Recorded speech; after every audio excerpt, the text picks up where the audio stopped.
बिस्मिल्लाहिर्रहमानिर्रहीम। अस्सलाम वालेकुम नाज़रीन, आप देख रहे हैं प्राइम टाइम विद टीएम। मैं हूं तारिक महमूद। लाहौर में दहशत गर्दी का एक अंदोनाक और अफसोसनाक वाक़या पेश आया। 2 अफराद जाँ बाग हुए हैं, 4 की जो हालत है वो तशवीशनाक है। लगभग कोई 29 अफराद ज़ख्मी हैं। और एक ऐसी मकाम जो कि जिसे आप कहें कि बहुत ही कंजस्टेड एरिया, बहुत ज़्यादा लोगों का हुजूम रहता है, जो पंजाब का मरकज़ी बाज़ार आप इसे कह लें, नई अनारकली में वाक़या हुआ। और ये दहशत गर्दी की एक ऐसी लहर है जो कि बड़े अरसे के बाद किसी बड़े शहर के अंदर हुई है। खैबर पख्तूनख्वा के अंदर मुख्तलिफ वाक़यात होते रहे हैं, लेकिन ये बड़ी अलार्मिंग चीज़ है। और आज इसी वजह से पाकिस्तान पीपल्स पार्टी की जो सेक्रेटरी इत्तलात हैं शाजिया मरी साहिबा, उन्होंने अपनी प्रेस कॉन्फ्रेंस में कहा कि ये जो दहशत गर्दी का मामला है, अब इसके ऊपर पार्लियामेंट में बहस होनी चाहिए। आप सबके इल्म में है कि तहरीके तालिबान पाकिस्तान जो कलअदम तंजीम है, उसके साथ इब्तदाई तौर पर कुछ मामलात पे पेशरफ्त हुई। 1 महीने का सीज़ फायर हुआ, लेकिन गुज़िश्ता माह वो ख़त्म हो गया है। उसके बाद फिर जिस तरह से दहशत गर्दी के जो मुर्तकिब अफराद हैं, उनके हवाले से बाज़ कामयाबियाँ लॉ इन्फोर्समेंट एजेंसीज़ को मिली हैं। फिर जो अफ़गानिस्तान की सूरत हाल है, उसके बाद ये तवक्को की जा रही थी और तवातुर के साथ जो है वो थ्रेट अलर्ट्स जो हैं वो आ रहे हैं। जो हमारा नेक्टा है, मुख्तलिफ इंटेलिजेंस एजेंसीज़ हैं, वो इस किस्म के थ्रेट अलर्ट भी दे रहे हैं। कुछ खुदकश बम्बार जो हैं उनके हवाले से भी मुताद्दिद थ्रेट अलर्ट आए हैं। तो लाहौर में होने वाला ये वाक़या बहुत ज़्यादा अलार्मिंग और हम सब के लिए इस हवाले से कि ये वाक़यात जो है वो मज़ीद आने वाले दिनों में भी हो सकते हैं। तो अब स्ट्रेटजी को जो है, जो दहशत गर्दी के हवाले से, उसको उस पर कंसेंसस की ज़रूरत है, क्योंकि इस मामले को फौरी तौर पर ही अगर इसका सद्देबाब नहीं किया गया तो खुदा न खास्ता वो हालात जहाँ हमने बड़ी एक कुर्बानियाँ दे के 80-90 हज़ार अफराद की जनाजे उठाने के बाद जो मुल्क के अंदर अमन कायम किया है, तो खुदा न खास्ता हम कहीं दोबारा किसी उस लहर में न चले जाएं। तो इसमें सियासत से बालातर होकर, बाकी किसी और मामला से बालातर होकर सोच विचार की ज़रूरत है और एक कॉम्प्रिहेंसिव पॉलिसी की ज़रूरत है जिस पर अपोजिशन का और हुकूमत का कंसेंसस हो, लॉ इन्फोर्समेंट एजेंसीज़ को तमाम की जो है वो भरपूर सपोर्ट हासिल हो। जनूबी पंजाब जो सूबे के हवाले से शाह महमूद कुरैशी साहब की गुफ्तगू है जो सेनेट में उन्होंने की, अब हुकूमत ने राब्ता किया है पाकिस्तान पीपल्स पार्टी के चेयरमैन बिलावल भुट्टो साहब से और leader of the opposition Shahbaz Sharif साहब से बजरिया ख़त, और उन्हें ख़त तहरीर किया और कहा है कि वो इस सिलसिले में इनके साथ ताउन करें। गुज़िश्ता रोज़ मेरे प्रोग्राम में कमर ज़मान कायरा साहब ने और खुर्रम दस्तगीर साहब ने कहा था कि जनूबी पंजाब सूबे का जो मामला है ये सोशल मीडिया पर या ट्विटर के ऊपर हल नहीं होगा। आइए पार्लियामान के अंदर मुसव्विदा लेके आए, संजीदा गुफ्तगू करें। तो क्या संजीदा गुफ्तगू होने जा रही है? हुकूमत भी संजीदा है और अपोजिशन भी संजीदा है या नहीं, या यह मामला भी सियासत की नज़र हो जाएगा? पंजाब में बल्दियाती इंतखाबात की जो तारीख है वो 15 मई और उसको 2 मराहिल में जो कराने की तजवीज़ है वो ज़ेर गौर है। इसके ऊपर भी गुफ्तगू करेंगे। पाकिस्तान मुस्लिम लीग नून की सेक्रेटरी इत्तलात मरियम औरंगज़ेब साहिबा ने जो कोरोना फंड के हवाले से KPK के अंदर ऑडिट एतराज़ात हैं, जो इर्रेगुलरिटीज़ हैं, उसका मामला उठाया है और करप्शन के इल्ज़ामात लगाए हैं हुकूमत पर। इमरान खान साहब ने भी आज तर्जुमान का जो अपने जो तर्जुमान हैं उनका इजलास मुनक्किद किया और जो ज़राए बता रहे हैं वो एक मरतबा फिर शरीफ फैमिली को उन्होंने उसमें तनकीद का निशाना बनाते हुए कहा है कि ये जस्ट लाइक का माफिया जो है वो एक्ट कर रहे हैं और ऐसे अपने आप को प्रेजेंट करते हैं जैसे कुछ किए ना हो। मेरे साथ मौजूद हैं पाकिस्तान तहरीक इंसाफ के रहनुमा मोहतरम जनाब जमशेद इकबाल चीमा साहब, पाकिस्तान मुस्लिम लीग नून के रहनुमा सेनेटर डॉक्टर अफनान साहब और पाकिस्तान पीपल्स पार्टी के रहनुमा मोहतरम जनाब हसन मुर्तज़ा साहब। चीमा साहब, लाहौर का जो आज वाक़या हुआ है, एक तो ये अलार्मिंग है, दूसरा हुकूमत के लिए कितना बड़ा चैलेंज है दहशत गर्दी का, और अब क्या ये बेहतर ना हो कि अपोजिशन की बात सुनकर इस मामले को पार्लियामेंट में लाया जाए और इसके ऊपर एक कोई कॉम्प्रिहेंसिव स्ट्रेटेजी बनाई जाए? देखें, आप अगर धमाकों की तादाद का अंदाज़ा करें या इस तरह के जो अपना जितने भी दहशत गर्दी के वाक़यात हैं वो यू कैन से कि जिसे खुद कुछ कह लें या दूसरे कह लें, हमने अल्हम्दुलिल्लाह हमारे दौर में काफ़ी बेहतर कंट्रोल हुए हैं। तो ये काफ़ी देर बाद एक अनफॉर्चुनेट वाक़या हुआ है।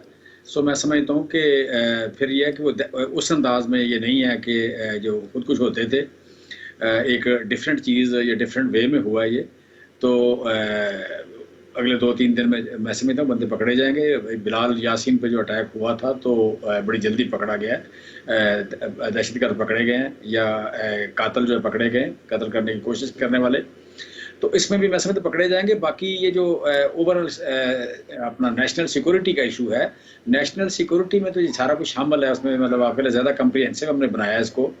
वो इंटरनल सिक्योरिटी हो या बॉर्डर सिक्योरिटी हो, ये एनवायरनमेंट की सिक्योरिटी हो, फाइनेंशियल सिक्योरिटी हो, तो ज़्यादा कम्प्रिहेंसिव इस पे काम हुआ है। तो इसमें डेफिनेटली ये जो बात आप कह रहे हैं कि पार्लियामेंट में लाया जाए, अपोजिशन को शामिल किया जाए, ये बड़ी ठीक बात है आपकी।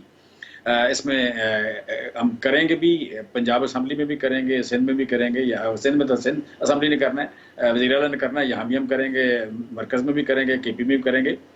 ये डेफिनेटली मैं समझता हूँ होना चाहिए। बाकी परफॉर्मेंस के पॉइंट ऑफ व्यू से देखें तो दहशतगर्दी के हवाले से, दहशतगर्दी के कंट्रोल के हवाले से हमारी गवर्नमेंट की परफॉर्मेंस निस्बतन पिछली दोनों गवर्नमेंट से बेहतर रही है। लेकिन मैं समझता हूँ आपको तो माहौल ही ऐसा मिला था कि दहशतगर्दी जब आपकी हुकूमत आई तो खत्म हो चुकी थी, चैलेंज तो मुस्लिम लीग नून की हुकूमत को था या पीपल्स पार्टी की हुकूमत को था? मैं समझता हूँ कि ये चैलेंज जो है ये हमें तो ज़ियाउल हक दौर से आ रहा है, किसी भी दौर में कम नहीं हुआ। रशियन जब अफगानिस्तान में थे उस वक्त भी था, जब वो चले गए उस वक्त भी रहा, मुशर्रफ के दौर में भी रहा, मुस्लिम लीग नून को भी, पीपल्स पार्टी को भी रहा, मुस्लिम लीग नून को भी रहा, और हमें भी है। हमने प्रोएक्टिव मैनेज किया है, ये रिएक्टिव मैनेज करते रहे थे कि रहमान मरक जाते थे, जाके तकरीर करते थे, वापस आ जाते थे। हमने आप कह लें कि बॉर्डर पे तकरीबन 150 या 200 किलोमीटर रह गई, अदरवाइज हमने 1300 किलोमीटर की लंबी आप कह लें लगाई, बाढ़ लगाई है। ईरानी बॉर्डर पे बड़ी तेजी से हम बाढ़ लगा रहे हैं। तो बेसिक तो बात वहाँ से शुरू होनी थी। फिर अफगानिस्तान के साथ जो रिलेशनशिप से, या आप कह लें जो स्ट्रेटेजिक आपकी डेप्थ थी हमसायों वाली, वो हमने बेहतर की है। फिर विद इन द कंट्री अगर देखें तो तबकात जो हैं, हमने किसी फिरका वारियत की बेस पे किसी तबके को सपोर्ट नहीं किया। ये जो कहना है कि अगर कोई परफॉर्मेंस आ जाए तो ये नेचुरल, या मियाँ साहब इसका सोचे गए, ये मियाँ नवाज शरीफ साहब का विजन था, ये तो मुस्लिम लीग नून का या एहसन इकबाल का बड़ा पेट सा फिक्रा है। इस तरह की बात करना तो मैं समझता हूँ कि ये बड़ी एक नालायकी वाली बात, या इमेच्योरिटी वाली, या बचगाना सी हरकत है। अदरवाइज ये चैलेंज मौजूद था और आज भी मौजूद है, इस चैलेंज को आइंदा भी रहेगा, क्योंकि जिस तरह जितना मल्टी एथनिक और जिस तरह के पॉलिटिकल एनवायरनमेंट में आप रहते हैं, इंडिया के साथ है, सिक्योरिटी थ्रेट, और फिर अफगानिस्तान की जो अब जो सूरत हाल हो गई है उसकी वजह से तो थ्रेट वैसे ही बढ़ गया। अफनान साहब, चीमा साहब का पॉइंट ये है कि आपके रिएक्टिव मेजर्स से हमारे प्रोएक्टिव मेजर्स हैं। जी बिस्मिल्लाहिर्रहमानिर्रहीम। देखें, बात यह है कि खाली रिएक्टिव प्रोएक्टिव कह देने से तो मसला हल नहीं होता। अगर इनका प्रोएक्टिव मेजर था तो आज का अटैक ही रुकवा लेते। इनको तो शेख रशीद साहब जो है वो इतने कॉम्पिटेंट और इतने ज़बरदस्त वजीर हैं कि उनको रेलवे का वजीर लगाया गया तो हर दूसरे तीसरे दिन रेलवे के हादसात होने लगे। वो वहाँ से हट के इधर आए, अल्लाह के फजल से यहाँ पे क्या कहते हैं हालात ख़राब हो गए। और जो बात है ये प्रोएक्टिवली और रिएक्टिवली मैनेज करने की, हमने एक पूरी स्ट्रैटेजी दी थी। ये आप बता दें इन्होंने कौन सी स्ट्रैटेजी दी है प्रोएक्टिव मैनेजमेंट की? हमने नेशनल एक्शन प्लान बनाया था। जब पाकिस्तान मुस्लिम लीग नून की 2013 में हुकूमत आई उस वक्त रोजाना धमाके होते थे, और जब हमने इन मई 2018 में हुकूमत खत्म करी तो कई महीनों तक कोई धमाके नहीं होते थे। ये डिफरेंस था क्या कहते हैं। अब जो है वो मामला ये है कि शेख रशीद साहब का आपको मालूम है वो उल्टी सीधी बातें करना, कभी किसी के साथ तस्वीरें खिंचवा रहे हैं, कभी कुछ निकल रहा है, कभी वो कोई नई कंट्रोवर्सी में लगे हुए, कोई उनका ध्यान ही नहीं होता कि वो वजारत जो है, जिसको वजारत लेने का शौक है, काम करने का शौक नहीं है बुनियादी तौर पर। मैं कहना ये चाह रहा हूँ।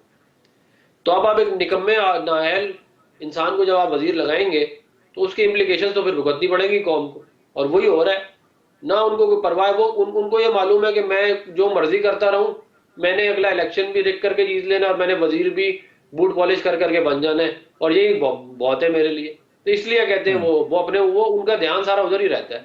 उनका ध्यान इस तरफ आएगा कि मुल्क के हालात ठीक करने हैं तो कोई स्ट्रैटेजी बनेगी तो क्या कहते हैं मामला ठीक होंगे। फिर मैं इस पे भी बात करना चाहूंगा कि देखें ये जो है ये मतलब कि ये हालात जो है ना ये बहुत तेजी से तनज़्ज़ुली की तरफ जा रहे हैं। लॉ एंड ऑर्डर के हवाले से आप कह रहे हैं कि तनज़्ज़ुली की तरफ जा रहे हैं?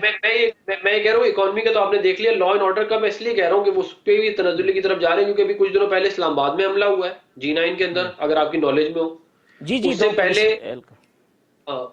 उससे पहले 6 एक दिन में अटैक हुए पूरे पाकिस्तान में, और आपने इनकी प्रोएक्टिव स्ट्रेटेजी इतनी जबरदस्त थी कि ये जो अटैक कर रहे हैं इनको कुछ अर्सा पहले ही इन्होंने छोड़ा था और इनसे कहा था कि हमारी ट्रूस हो गई है।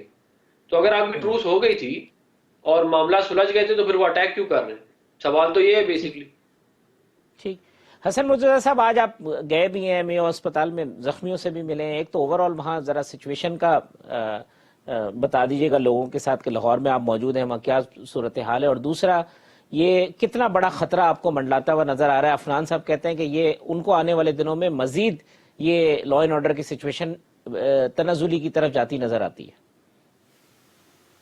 बहुत शुक्रिया जी। देखें, ये बिल्कुल दुरुस्त कह रहे हैं कि हम बड़ा तेजी से तनजली की तरफ जा रहे हैं, और इन पिछले एक वीक से जो देखने में आ रहा है, पहले DI खान के अंदर टारगेट किलिंग हुई, इलेक्शंस के दिनों में एक आदमी को उम्मीदवार को मार दिया गया, फिर ये इस्लामाबाद पुलिस वाला वाकया हो गया, अब ये लाहौर के अंदर वाकया हो गया है। इंतहाई अफसोसनाक वाकया है, और ये कतन हम ये नहीं चाहते कि हम किसी को तनकीद का निशाना बनाएं, लेकिन अपोजिशन की इतनी जिम्मेदारी जरूर है कि वो तनकीद जो है वो करेगी। तनकीद तो हुकूमत कोई उस पे एक्शन लेगी। अगर हुकूमत को कोई चीज, किसी चीज की निशानदेही ना की जाए, लेकिन यहाँ अलमिया ये है कि यहाँ निशानदेही करने पर भी गालियां और बर्बरियत का सामना करना पड़ता है। आपके सामने है, अब ये बड़ा ही इंतहाई अफसोसनाक वाकया है। हॉस्पिटल में इस वक्त भी हॉस्पिटल ही हूँ और अंदर जा रहा हूँ, तो आपका प्रोग्राम शुरू हो गया तो इसके बाद मैं जाऊंगा, तो वहां भी हालात देखेंगे। इंतहाई बुरे हालात से हम गुजर रहे हैं। जिस पाकिस्तान की ये बात कर रहे हैं, उस पाकिस्तान में तो आपने देखा होगा कि पीपल्स पार्टी ने मालाकंड के अंदर जहाँ पे इतने बड़ी तादाद थी IDPs की, और जहाँ पे पाकिस्तान का झंडा लहराना और तराना जो था वो भी जुर्म बन गया था, और मारगला की पहाड़ियों तक उस वक्त दहशतगर्द आ चुके थे, तो उनसे भी हुई। फिर नून लीग के दौर में भी नेशनल एक्शन प्लान पे सारी पार्टीज को ऑन बोर्ड लिया गया और उनके साथ बैठ के वो बनाया गया प्लान, और उस पे मुकम्मल अमल दरामद ना हो सका, लेकिन काफी हद तक हुआ। तो आज इनको तो जो पाकिस्तान मिला है वो बड़ा पुरअमन, बड़ा पीसफुल पाकिस्तान था। और जहाँ ये प्रोएक्टिव की बात करते हैं, तो मेरे ख्याल में ये हालिया दिनों में ये एक वाकया जो तहरीक लब्बैक का वो हुआ है, जिसमें सड़कों पे खुल्लम खुला फायरिंग करते हुए लोग दिखाए गए, जहाँ पे पुलिस वाले शहीद हुए, जहाँ पे पब्लिक भी शहीद हुई। तो ये सारी चीजें हैं। इनको मैं आज भी कहता हूँ कि इन्हें ऐसे नेशनल इश्यूज पर अपने आप को आइसोलेट नहीं करना चाहिए, इन्हें सारों को ऑन बोर्ड लेना चाहिए। जितने स्टेक होल्डर्स हैं, ये मिल बैठकर इसका मुकाबला अकेला कोई भी नहीं कर सकता, और हम सारों को इकट्ठे होना चाहिए। एक कौम की हैसियत से हमें सामने आना चाहिए। तो मैं अब वो बातें करना नहीं चाहता जो असदा, तो कहते पहली मर्तबा हमने नेशनल सिक्योरिटी पॉलिसी पहली मर्तबा बनाई है 75 साल में। किसी गवर्नमेंट ने नेशनल सिक्योरिटी पॉलिसी नहीं बनाई।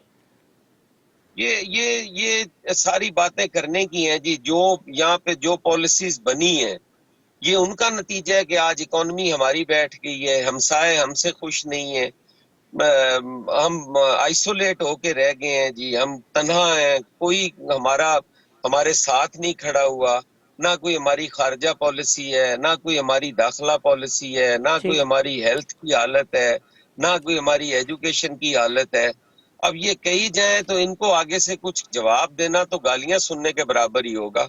हम दहशतगर्दी की बात करेंगे, ये कहेंगे जी वहां सिंध में कुत्ता काट गया है जी, वहां सिंध में जाके देख लो जी गंदगी पड़ी हुई है।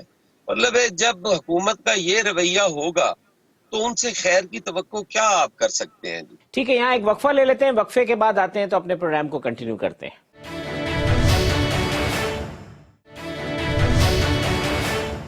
वेलकम बैक नाज़रीन। सेनेटर डॉक्टर अफनान साहब, जमशेद इकबाल चीमा साहब और हसन मुर्तजा साहब मेरे मेहमान हैं। चीमा साहब, एक और ये नेशनल इशू जो जुनूबी पंजाब सूबे का है, अब आप उसमें कितना सीरियस हैं, या ये सिर्फ क्योंकि आपने तो पहले 100 दिन का वादा किया था कि हम बना देंगे, अब आप आखिरी साल के अंदर आके चीजें उसके ऊपर इनिशिएट कर रहे हैं, तो कल ये तो नहीं है मलबा इन पे डाल देंगे कि जी हमने कोशिश की मगर इन्होंने साथ नहीं दिया? आप सब देखें, ये जो बात अफनान साहब ने भी की और हसन मुर्तज़ा साहब ने भी की, ज़्यादा इंपॉर्टेंस की बात वो है जनूबी पंजाब का सूबा बने या ना बने, पाकिस्तान जो है इसके 4 सूबे हों 6 हों, वो अलग बात है। बेसिक बात शुरू होती है इकनॉमिक से, इकानमी से, कि लोगों की वेलबींग क्या है। लोगों ने कहा कि इकानमी का बेड़ा गर्क कर दिया, मेरे दोनों भाइयों ने कहा, मैं ज़रूर बताऊंगा इसमें कि हमारे जो जीडीपी ग्रोथ के प्रोविजनल नंबर आए थे, हमेशा बजट में प्रोविजनल नंबर आते हैं, वो मार्च तक की कैलकुलेशन होती है। जून तक की जो कैलकुलेशन हुई है, जो फाइनल नंबर आए हैं वो 5.37 5.37% फाइनल ग्रोथ हुई है। वर्ल्ड बैंक ने दी है कि पाकिस्तान की पिछले साल 2020-21 की जो ग्रोथ हुई है जीडीपी की 5.37% हुई है। ये जिसको कहते थे कि बेड़ा गर्क हो गया। दूसरी बात ये है कि इससे पहले कोरोना के साल में हमारी जो माइनस ग्रोथ थी 0.4%, ये दुनिया की 6ठी बेहतरीन परफॉर्मेंस थी। दुनिया की 8%, 9% और एक्चुअल एवरेज 4% के लगभग पीछे गई थी इकानमी। हमारी इकानमी ने 6ठे नंबर पे में परफॉर्म किया। कोरोना की आज भी दूसरे नंबर पे हम आए हैं पूरी दुनिया में परफॉर्मेंस के हवाले से। हमारी 10 साल से एक्सपोर्ट नहीं बढ़ रही थी, एक्सपोर्ट माइनस जा रही थी। मुस्लिम लीग नून के दौर में माइनस गई, एक 26% एक्सपोर्ट बढ़ी है। ये इतना लॉन्ग अवेटेड इशू था कि टेक्सटाइल आपकी बैठ गई, बांग्लादेश शिफ्ट हो गई। आज 26% ग्रोथ बढ़ गई, $30 अरब से बढ़ गई ग्रोथ। $32 अरब की आपकी फॉरेन रेमिटेंस हो रही है, जो कभी $21 अरब से बढ़ी नहीं थी। फिर अफनान साहब कहेंगे जी ये सब अच्छा है तो फिर लोग क्यों रो रहे हैं? ब्रेक लगा रहे हैं ना आप ऐसे ना करें, आप ऐसे ना करें। जब इकोनॉमी की बात होगी तो इकोनॉमी स्वीपिंग स्टेटमेंट से नहीं होती। इकोनॉमी अनपढ़ों की तरह डील करने से, अनपढ़ों की तरह बोलने से नहीं होती कि जी बेड़ा गर्क हो गया, तबाह हो गया, बर्बाद हो गया। इसने नंबर होने हैं। मैं रिक्वेस्ट करूंगा, मैं अफनान से भी रिक्वेस्ट करूंगा और मैं हसन मुर्तज़ा से करूंगा, बड़े पुराने पार्लियामेंटेरियन है, पढ़े लिखे आदमी है, मेरे से नंबर से बात करें। इकोनॉमी को कभी डिफाइन करते हुए नंबरों के बगैर बात ना करें, ये बड़ा अजीब लगता है। सो मैं बात कर रहा हूं कि हमारी जीडीपी ग्रोथ ज्यादा हुई है, हमारी रिकॉर्ड रेमिटेंस हुई है, हमारी रिकॉर्ड एक्सपोर्ट हुई है, हमारी पर कैपिटा इनकम बढ़ी है और तीन तबकात ने ज्यादा तरक्की की है। किसान 8.3 मिलियन 83 लाख किसान घराना है, उनकी इनकम ज्यादा हुई है। जो लोग आपके 1 करोड़ 5 लाख लोग जो बाहर गए हैं, उनकी परचेजिंग पावर बढ़ी है। आप कह लें यहाँ पे जितना मजदूर था वो टेक्सटाइल का था या इंडस्ट्री का था या आप कह लें हाउसिंग का था, उसकी मजदूर की तनख्वाह 700 रुपये दिहाड़ी होती थी, आज 1000 रुपये से ज्यादा है। मिस्त्री की 1300 या 1400 रुपये दिहाड़ी थी, आज 2000 रुपये से ज्यादा है। यहाँ पे सिर्फ सैलरीड तबके को इस वक्त प्रॉब्लम में है। हम सैलरीड तबके को बराबर लाए बगैर नहीं जाएंगे, हम उसको इंशाल्लाह उसको भी इम्प्रूव करेंगे। यहाँ आज मार्केटों को अब इस पे जवाब, अब नंबर का जवाब ले लें अफनान साहब से। अफनान साहब वो कहते हैं नंबर से बात करें, अब आप उनकी। एक मिनट, तो आज आपको मोटरसाइकिल बात ये है, मैं आपको अभी जो है वो भेज रहा हूँ। मुझे आप कह लें कि आप मुझे स्काइप पे होने की सजा ना देना, मुझे बात कर लेना प्लीज। मैं कह रहा हूं आपने सारे फिगर बता दिए, सारे स्काइप पे। मैंने तो आपको इंटरप्ट ही नहीं किया, मैंने इंपोर्ट बिल की बात नहीं की, मैंने रुपए की डिवैल्यूएशन की बात नहीं की, मैंने ट्रेड डेफिसिट की बात नहीं की, मैंने तो इंटरप्ट ही नहीं किया आपको। मैं कह रहा हूँ आज आपको जो मोटरसाइकिलों पर रश नजर आता है, कपड़े की दुकान पे रश नजर आता है, मरी में जो कुछ मतलब इतना ज्यादा रश, कारों 6-6 महीने की बुकिंग है, ये आपको आप कह लें कि ये आउट ऑफ बॉक्स नहीं है। ये यहाँ पे काफी सारे तबकात की इनकम बढ़ी है और आज $1666 के हिसाब से जो इनकम हुई है, ये भी तारीख की हाईएस्ट इनकम है पाकिस्तान की। और जीडीपी पीजीपी के हिसाब से 6000 से ज्यादा है। ये हमारी इकोनॉमिक परफॉर्मेंस है। इसको चैलेंज नंबर से मेरे दोनों भाई करें, कोई भी करे, हम इसको वेलकम करेंगे। हमारी इकोनॉमिक परफॉर्मेंस पिछले 14 सालों में हाईएस्ट नंबर जो है 13 मतलब 2008 के अलावा 2018 के अलावा बाकी 14 सालों में 13 चले अब जवाब ले रहे चीमा साहब, बड़ी लंबी बात हो गई। अफनान साहब चले जी जवाब दे दें नंबर्स का। मैंने तो जवाब, मैंने इसी वजह से कहा कि मैंने कोई पॉइंट नहीं उठाया, आपकी तरफ छोड़ दी सारी चीजें।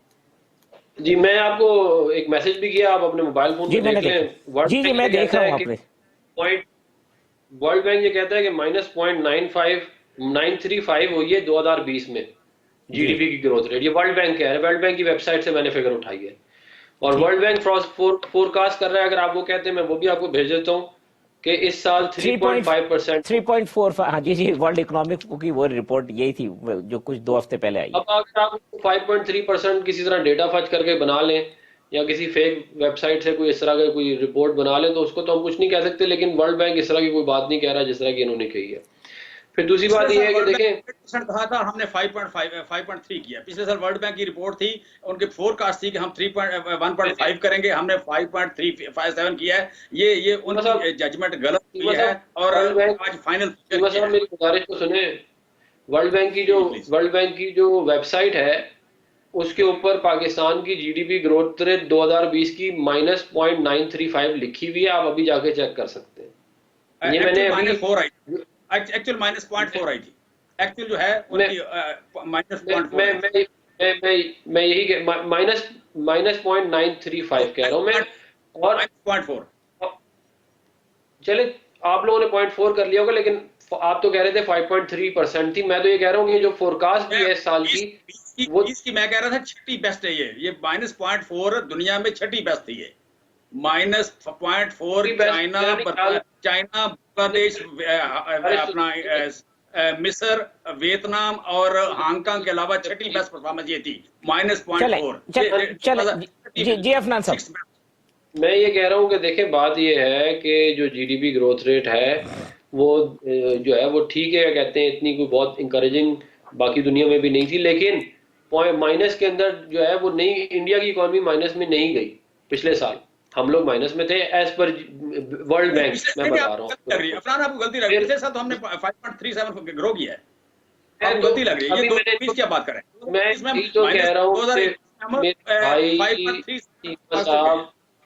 मेरे भाई, मैं ये कह रहा हूँ कि वर्ल्ड बैंक की फिगर कोट की है, मैंने अपनी कोई फिगर नहीं निकाली, मैं वर्ल्ड बैंक की फिगर कोट कर रहा हूँ। दुनिया में 3 ही तरीके हैं, एक वर्ल्ड बैंक का, एक IMF का है और तीसरा है इनका क्या नाम है, एशियन डेवलपमेंट बैंक। 3 का है, उन्हीं 3 का मैं भी बता रहा हूँ। मेरी गुजारिश तो सुन लेना, मैं यही कह रहा हूँ कि वर्ल्ड बैंक ये कह रहा है कि -0.935 है आपकी पिछले साल की, ठीक है। अब इस साल वो एक हो सकता है कि 3.5% के अराउंड आपकी जीडीपी ग्रोथ रेट आ जाए, ये भी मैं साथ ही कह रहा हूँ। मैं ये नहीं, मैं पूरी बात बता रहा हूँ, मैं आधी बात भी नहीं बात हर रोज प्रोग्राम करना होता है। ये पिछला साल जो है 2020-21 जो था वो और है, आप उससे पिछले की बात कर रहे हैं। जो माइनस है वो 2019-20 थी। आप ये अच्छा चले, हम किधर उलझ के आगे चले अफनान साहब, ये तो अब नंबर जो है ना वो ठीक करते रहिएगा आगे। देखिए, बात ये है कि इन्फ्लेशन हमारी दुनिया में तीसरे नंबर पे है, हम दुनिया में तीसरे नंबर पे हैं इन्फ्लेशन के हिसाब से। हमारे मुल्क के अंदर जो है वो मतलब महंगाई जो है वो इस कदर ज्यादा तेजी से फैली है कि जो गरीब आदमी है उसकी कमर तोड़ दी गई है। जो 2018 में बंदा 50,000 रुपए कमाता था, आज इफेक्टिवली उसकी तनख्वाह उसके पास वही 50,000 रुपए की वैल्यू जो है वो 30,000 रुपए के करीब रह गई, अगर 2018 के हिसाब से लगाया जाए।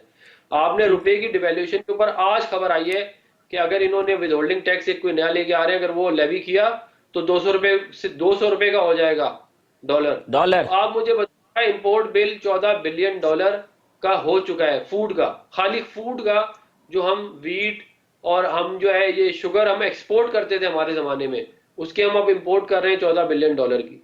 फिर आप जो है वो ये देखें कि इंटरेस्ट रेट जो है हमने इंटरेस्ट रेट को नीचे रखा ताकि इंडस्ट्री का पहिया चलता रहे। इंटरेस्ट रेट इस वक्त पहले 13% पे ले गए थे, फिर ये नीचे लाए, अब ये दोबारा इसको 9% से ऊपर ले गए। फिर आप जो है ना इकोनॉमी का अगर कोई भी आपने इंडिकेटर उठा के देखना हो, आप आवाम से जाके उसका पूछ लें कि देखें फाइनल बेनिफिशियरी सिर्फ सैलरीड पर्सन मुतासिर है, उनको भी हम ठीक करेंगे। चीमा साहब ने ये बात की, बाकी सब चीजें ठीक है। सैलरीड पर्सन जो है वो 99.9% है इस मुल्क में, या चलो 99% तो होंगे, बाकी तो 1% होंगे जो बिजनेसमैन है या जो अपना क्या कहते हैं चलाता है, बाकी तो सारे सैलरीड ही है क्या कहते हैं। तो एग्रीकल्चर भी डालेंगे ना, किसानों को, मजदूरों को, उसको। सैलरीड पर्सन 5% ज्यादा नहीं है भाई। टोटल 45 लाख तो मुलाजम है, टोटल 45 लाख मुलाजम है पाकिस्तान में। सरकारी मुलाजम टोटल 45 लाख है। चले, मैं हसन मुर्तजा साहब को भी, हसन साहब, अब आप चीमा साहब की बात, वो कहते हैं जी ये एदाद शुमार झूठ नहीं बोलते हैं, बाकी स्वीपिंग स्टेटमेंट है, पॉलिटिकल स्टेटमेंट है। देखें, गुजारिश ये है कि जैसे चीमा साहब ने कहा, हम सारी बातें इनकी अगर मान लें, क्रेडिट जब लेना होता है तो उस वक्त ये कहते हैं जी कि हमने इम्प्रूव किया है। महंगाई की बात करें तो ये कहते हैं जी कोविड की वजह से हो गई है। अब सैलरीड पर्सन की ये बात कर रहे हैं कि वो रह गए हैं।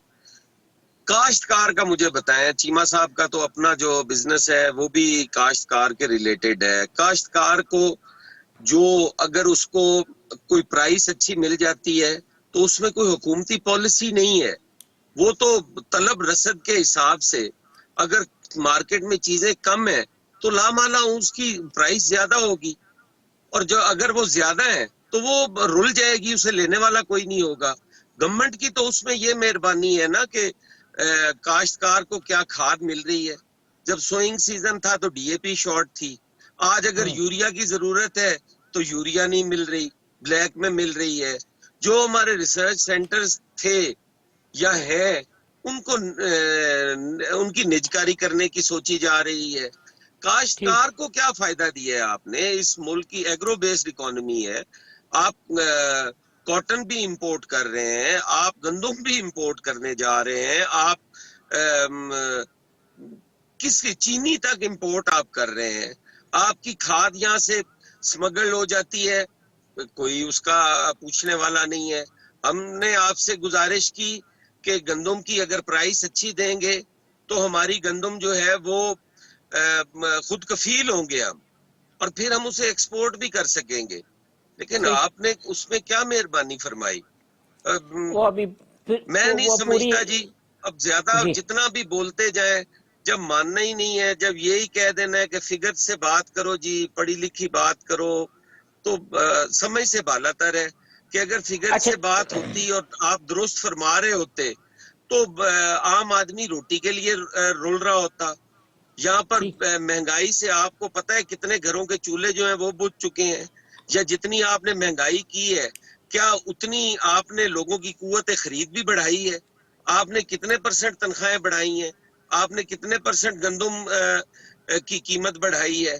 आप बात करते हैं कि जी हमने महंगाई 150 रुपए का गालबन घी केजी था, आज वो 400 का हुआ है। उसकी रेशो देखें। यहाँ मैं एक ब्रेक ले लूं, ब्रेक के बाद आते हैं तो फिर प्रोग्राम को कंक्लूड करते हैं।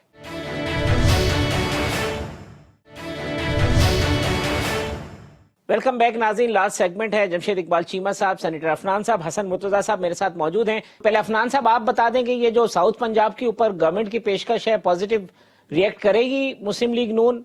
मुर्तजा साहब से भी और फिर चीमा साहब से भी पूछूंगा उस पर। जी अफनान साहब। देखिए, हमने तो अभी जमा कराया है सेनेट के अंदर यही करारदाद के जो है वो साउथ पंजाब सूबा जो है वो बनाया जाए, और हम जो है वो इसके हक में, और हमने जो है सेनेटर राना महमूदुल हसन साहब ने ये करारदाद जमा भी कराई है। मेरा ये ख्याल है कि देखें, बहुत बड़ी एक तादाद है इस मुल्क में जो सिराइकी स्पीकिंग है, और उनका जो आप समझ लें हेड क्वार्टर बनते हैं वो साउथ पंजाब वाली साइड बनती है, तो उनको उनका ये हक है कि उनको जो है वो सूबा दिया जाए। और इसके अंदर अगर तमाम जमातें जो हैं वो मुत्तफिक हैं, पीपल पार्टी भी मुत्तफिक है, पीटीआई भी मुत्तफिक है, तो फिर तो कल हुकूमत को चाहिए कि ये नेशनल असेंबली में बिल मूव करें और इसके ऊपर जो है नून लीग का पहले कोई ऐसा पॉइंट तो था कि जैसे पहले, इससे पहले भावलपुर जो है उसके सूबे की बात हो और फिर ये साउथ पंजाब है वो भी सूबा हो, तो उस स्टांस में भी कोई तब्दीली आपको नजर आती है या क्या सूरत हाल होगी? देखिए, मेरा वैसे जाती तौर पे ये ख्याल है कि मेरा ये अपना जाती तौर पे ख्याल ये, इस पे ये काबिल बहस बात है, इसको मैं वो नहीं कर रहा, लेकिन मेरा अपना ये ख्याल है कि एक सूबा बनाना चाहिए। एकदम से इतने ज़्यादा सूबे भी नहीं बनाने चाहिए, क्योंकि एडमिनिस्ट्रेटिव उसका जो है वो एक ओवरहेड आता है आपके ऊपर, तो वो अगर करना भी है तो पहले एक को कर ले, फिर बाद में एक और को बना ले। लेकिन अभी तो कम अज़ कम जो है वो जो डिमांड है और जिसके ऊपर इन्होंने आवाम से वोट लिए हैं, जिसपे बहुत सियासत की गई है, अब जो है वो और इसमें कोई शक नहीं है कि पंजाब बहुत बड़ा सूबा है। देखें, 11 करोड़ लोग, 10-11 करोड़ लोगों को मैनेज करना बहुत मुश्किल काम है। मतलब दुनिया के बहुत बड़े बड़े मुल्कों की इतनी आबादी नहीं है जितनी पंजाब की अपनी अकेले की आबादी है। तो उसके अंदर पीपल्स पार्टी का पॉइंट ऑफ व्यू इस हवाले से, साउथ पंजाब प्रोविंस के हवाले से एग्री है बात? हमारी गवर्नमेंट में तो ये हमने सेनेट से पास भी करवाया था, 2/3 अक्सरियत से करवाया था, और पीपल्स पार्टी तो इस बात पे यकीन रखती है कि हमें जबान की बुनियाद पे नई तकसीम चाहिए, एडमिनिस्ट्रेटिव ग्राउंड्स पे।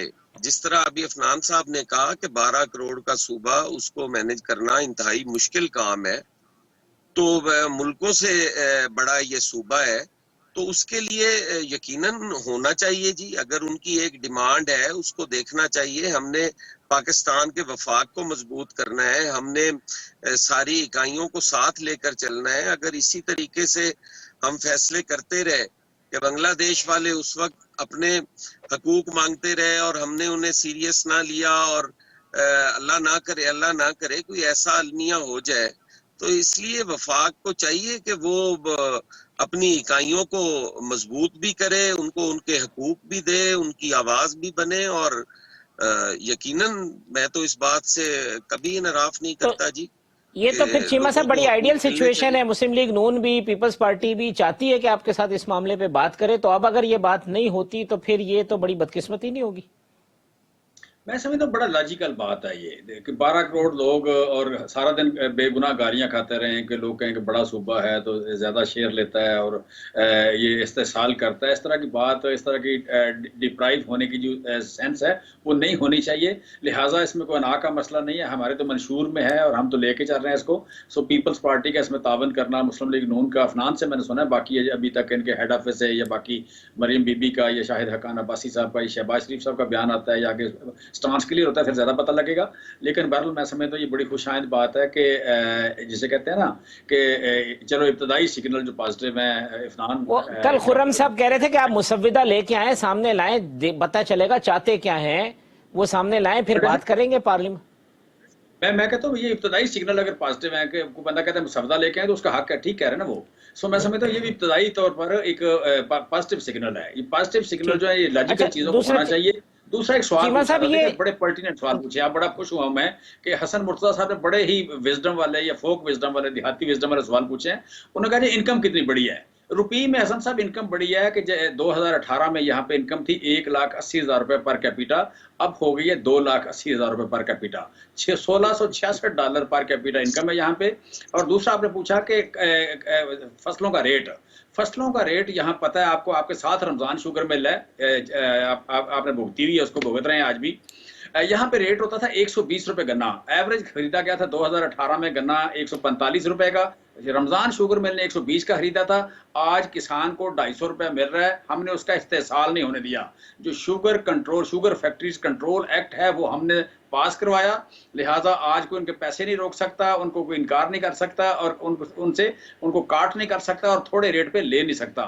गंदम का यहाँ 1300 रुपए रेट होता था, आज यहाँ पे 1950 रुपए रेट है गंदम का। इसी तरह चावल का यहाँ पे कपास का भी आपको पता है चिन्योट में होती है, कपास यहाँ 4,000 रुपए की बिकती थी, आज बिकती है 6,500 की एवरेज बिकी है। सो यहाँ पे मकई सारी बातें तो हसन मुर्तजा साहब आपको पता है, आपने ऐसी पूछी चीमा साहब से सब कुछ। मैं थोड़ी बात करना चाहूंगा थोड़ी सी।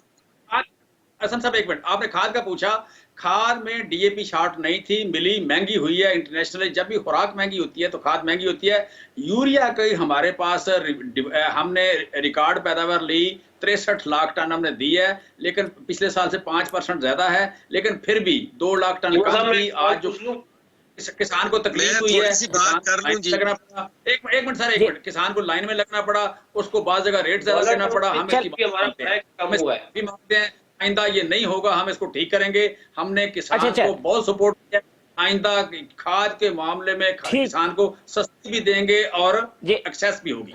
ठीक जी, अफनान साहब आप कमेंट करें, मैंने प्रोग्राम भी कंक्लूड करना है। मैं ये कह रहा हूँ कि देखें, हमने जब पाकिस्तान ये 2018 में हुकूमत छोड़ी थी तो पाकिस्तान का जीडीपी पर कैपिटा $1,700 के करीब था, जो इस वक्त $1,200 पे आ चुका है।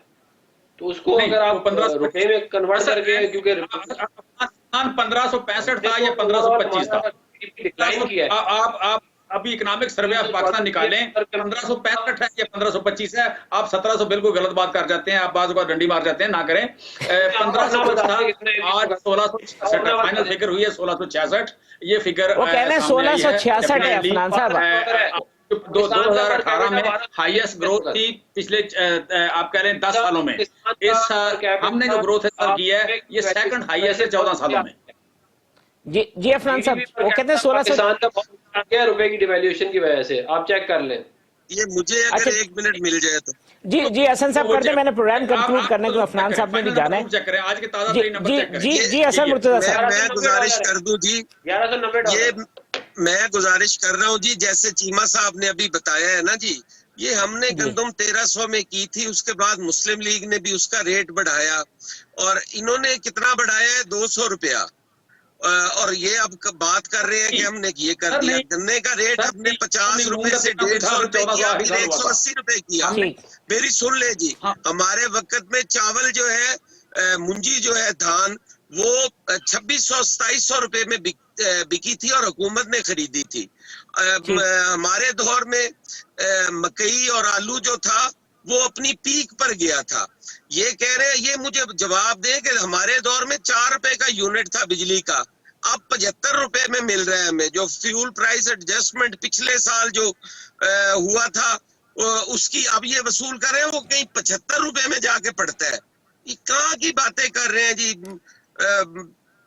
मेरी समझ से बाला तर है जी, मैं तो इनसे घबराता हूँ, बात करने में भी डर लगता है, इज्जतदार आदमी हूँ जी। और मैं 4 रुपए का यूनिट ये नहीं हालात था। है इनके। शहबाज शरीफ साहब ने आके कम किया, आपके दौर से शहबाज शरीफ साहब ने आके कम किया। आज बिजली का यूनिट 12 रुपए का है। फ्यूल प्राइस एडजस्टमेंट का रिसेंट फिनोमिना आया है, इसको लेके मैं चल रहा हूँ। इंशाल्लाह आप मेरे लिए दुआ करें। आप भी किसान हैं, मैं भी किसान हूँ, हम इसको ठीक चीमा साहब 12 रुपए लोग बिजली के बिल जो है जब वो देखते हैं वो कहते हैं यार ये क्या, उनको बताते हैं पिछले 3 महीने का फ्यूल एडजस्टमेंट बोले जी इसमें आगे बात कर रहा हूँ। हम किसान की बात करें, मैं और हसन दोनों किसान की बात कर रहे हैं। किसान का बिजली का ट्यूबवेल का बिल क्या है, 12 रुपए यूनिट है। जो बिजली इन्होंने फ्यूल प्राइस एडजस्टमेंट की बात की है, ठीक है इनकी बात, इसको मैं ठीक करना इंशाल्लाह ठीक करा के दूंगा आपको।